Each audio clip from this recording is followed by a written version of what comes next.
Welcome students. मैं doctor Ashutosh Meena, assistant professor लोक प्रशासन, राजकीय महाविद्यालय आबू रोड से।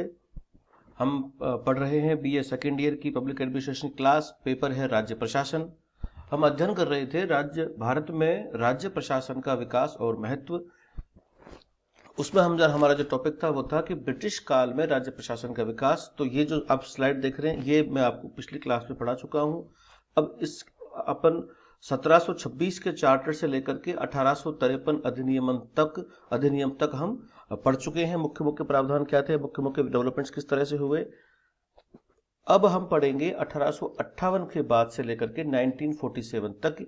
ये दो विभाजन इसलिए हैं क्योंकि 1858 तक भारत में ईस्ट इंडिया कंपनी का शासन था और 1858 से भारत में ब्रिटिश ताज का सीधा शासन स्थापित हो चुका था।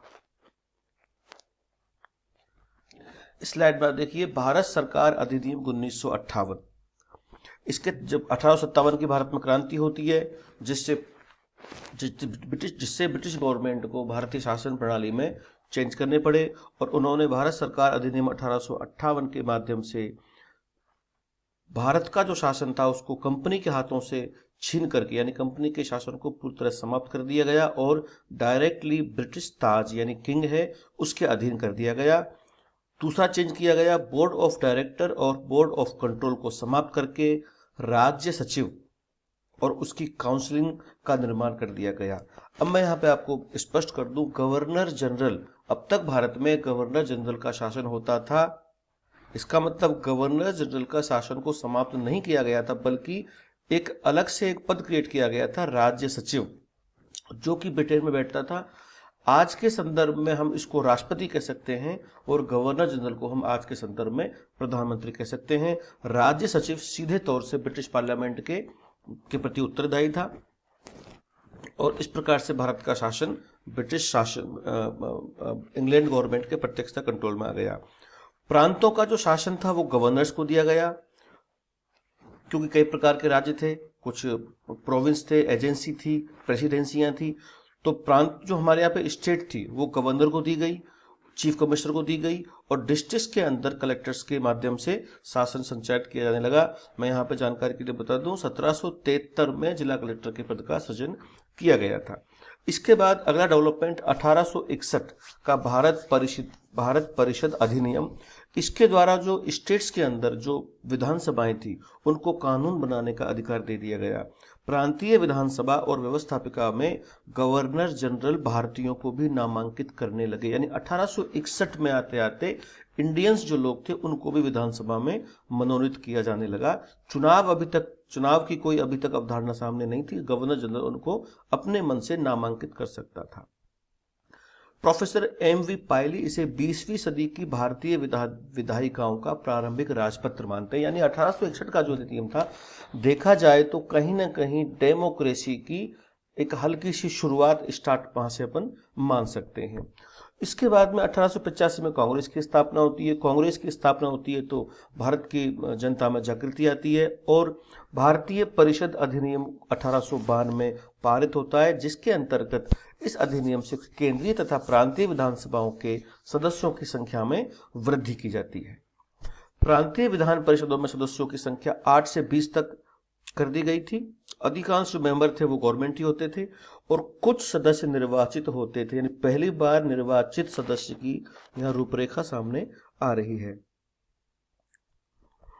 उस जमाने में 1903 में गृह सचिव थे सर हर्बर्ट रिस्ले। उन्होंने बंगाल गवर्नमेंट को पत्र लिखा था कि भाषाई आधार पर बंगाल का विभाजन कर दिया जाए। अब एक बार अपन 1891 में राज्यों की स्थिति को देखें तो 3 प्रकार के राज्य यहाँ पे अपन लोग देख सकते हैं। एक तो भारत सरकार के अधीन केंद्र शासित प्रदेश जिस पर डायरेक्टली ब्रिटिश गवर्नमेंट का कंट्रोल था, अजमेर, बरार, कुर्ग, अंडमान। दूसरी प्रोविंस जो पूरी तरह से स्टेट थी, जिनका शासन प्रशासन गवर्नर के हाथ में था, मद्रास, बंबई, बंगाल, उत्तर पश्चिमी प्रांत, अवध, पंजाब मध्य प्रांत, असम, बलूचिस्तान।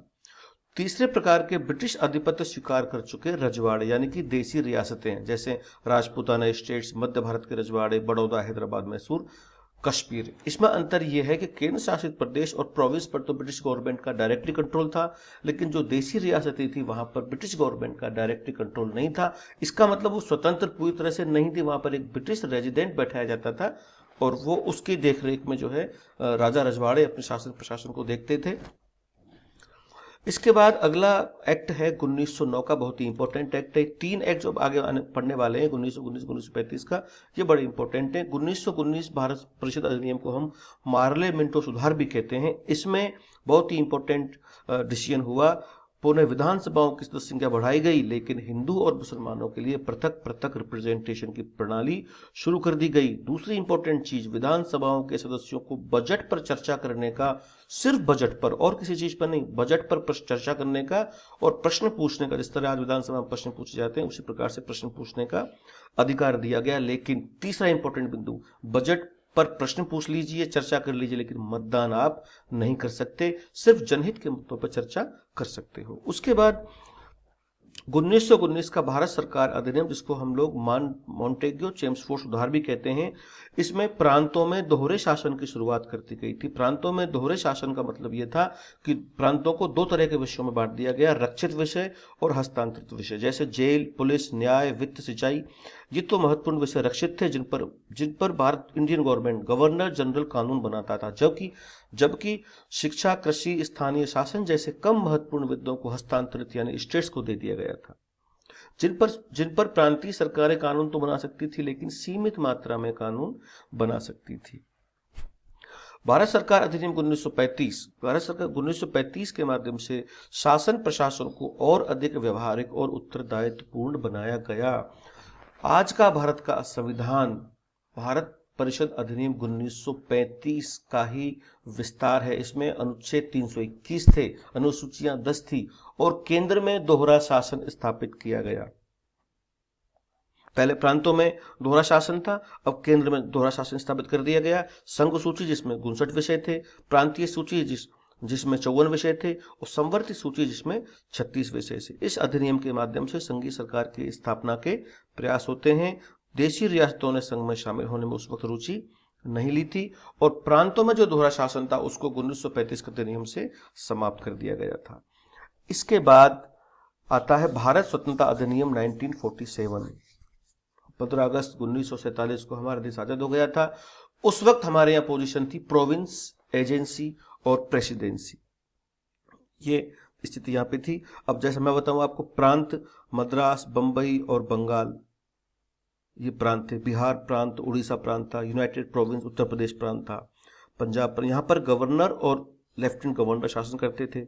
आसाम मध्य प्रांत, इसमें चीफ कमिश्नर शासन करते थे।